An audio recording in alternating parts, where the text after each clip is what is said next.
नमस्कार। आज हम बात करेंगे दिल की सेहत के बारे में। हार्वर्ड हेल्थ की गाइडेंस के आधार पर चलिए समझते हैं कि दिल को सेहतमंद रखने वाला खान पान आखिर होता क्या है और कैसे अपनी थाली को हार्ट फ्रेंडली बनाया जा सकता है। ये एक चौंकाने वाली सच्चाई है कि दिल की बीमारी दुनिया भर में कितनी बड़ी स्वास्थ्य चुनौती बन चुकी है। लेकिन सोचिए, क्या हो अगर इससे लड़ने का एक बहुत ही मजबूत तरीका हमारे किचन में ही मौजूद हो। और अच्छी खबर यह है, हम जो खाते हैं वो हमारे दिल की सेहत को सुधारने में एक बहुत बहुत अहम भूमिका निभा सकता है। तो चलिए इस सफर पर निकलते हैं। हम एक एक करके इन सभी पहलुओं को समझेंगे ताकि पूरी तस्वीर एकदम साफ हो जाए। देखिए, दिल की सेहत किसी एक जादुई सुपरफूड का खेल नहीं है। असल में जो चीज मायने रखती है वो है हमारे खाने का पूरा पैटर्न, मतलब हम रोजमर्रा में क्या और कैसे खाते हैं।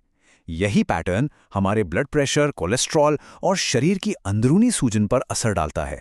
एक बहुत पुरानी कहावत है, भोजन ही औषधि है। यह हमें याद दिलाता है कि हमारा खाना सिर्फ पेट भरने के लिए नहीं है, बल्कि ये सेहत को एक्टिवली ठीक रखने का एक बहुत शक्तिशाली जरिया है। तो चलिए अब अमेरिकन हार्ट एसोसिएशन के कुछ बुनियादी नियमों पर नजर डालते हैं।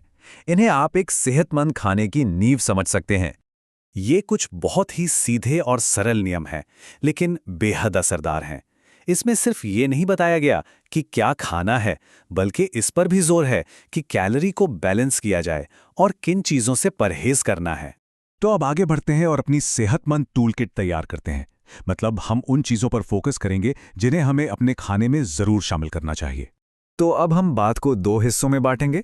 पहले वो कौन सी अच्छी चीज़ें हैं जिन्हें हमें अपनी डाइट में शामिल करना है, और फिर वो कौन सी चीज़ें हैं जो खतरे का संकेत हैं और जिनसे हमें बचना चाहिए।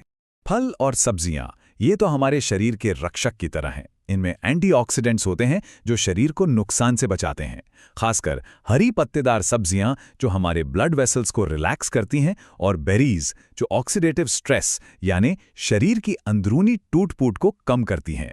और ये आंकड़ा देखिए, ये बताता है कि सिर्फ हरी सब्जियां खाने से ही दिल की बीमारियों का खतरा 12 से 26% तक कम हो सकता है। ये वाकई बहुत बड़ा असर है। अब बात करते हैं प्रोटीन की। दालें, बीन्स, मेवे और बीज, ये पौधे आधारित प्रोटीन के बेहतरीन सोर्स हैं। और हाँ, सैल्मन जैसी ऑयली फिश जिसमें ओमेगा 3 फैटी एसिड होता है, वो तो दिल के लिए वरदान है। और ये बात सिर्फ कहने के लिए नहीं है, रिसर्च भी यही साबित करती है। हफ्ते में बस 2-3 बार मछली खाना भी दिल की बीमारियों के खतरे को काफ़ी कम कर सकता है। वसा या फैट को लेकर अक्सर कन्फ्यूजन रहता है, लेकिन ये समझना ज़रूरी है कि सभी फैट बुरे नहीं होते। जैतून का तेल, मेवे और एवोकाडो में मिलने वाला अनसैचुरेटेड फैट, जिसे गुड फैट भी कहते हैं, हमारे शरीर के लिए बहुत ज़रूरी है। और एवोकाडो की बात करें तो देखिए, हफ्ते में सिर्फ 2 बार एवोकाडो खाने से भी हार्ट अटैक का खतरा 21% तक कम हो सकता है। मतलब छोटे छोटे बदलाव भी कितना बड़ा असर डाल सकते हैं। तो चलिए, अब तक हमने ये तो समझ लिया कि क्या क्या खाना चाहिए। अब उन रेड फ्लैग्स पर भी एक नज़र डालते हैं, यानी वो कौन सी चीज़ें हैं जिनसे बचना ज़रूरी है। इस लिस्ट में प्रोसेस्ड मीट और ज़्यादा नमक वाली चीज़ों से खास तौर पर सावधान रहना चाहिए। ये सीधे सीधे ब्लड प्रेशर पर बुरा असर डालते हैं। और हाँ, अतिरिक्त चीनी, वो शरीर में सूजन को बढ़ाती है, जो दिल के लिए बिल्कुल भी अच्छी नहीं है। अच्छा, तो अब हमारे पास खाने और बचने वाली चीज़ों की पूरी टूल किट है। तो आइए अब 2 ऐसे मशहूर ब्लूप्रिंट देखते हैं जो इन सभी चीज़ों को मिलाकर एक सेहतमंद जीवन शैली बनाते हैं। तो ये है डैश डाइट और मेडिटेरेनियन डाइट। दोनों का मकसद एक ही है, दिल को सेहतमंद रखना।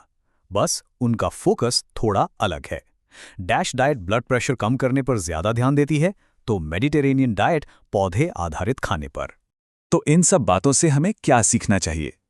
शायद सबसे ज़रूरी सीख ये है कि परफेक्ट होने की कोशिश करने से बेहतर है कि लगातार कोशिश की जाए। सबसे अच्छा डाइट प्लान वही है जो एक शॉर्ट टर्म फिक्स ना होकर एक लंबी आदत बन जाए, जिसे आप जिंदगी भर आसानी से निभा सकें। तो अब एक सवाल सबके लिए, इस हफ्ते अपनी थाली में वो कौन सी एक सेहतमंद चीज़ है जिसे शामिल किया जा सकता है? सोचिएगा ज़रूर।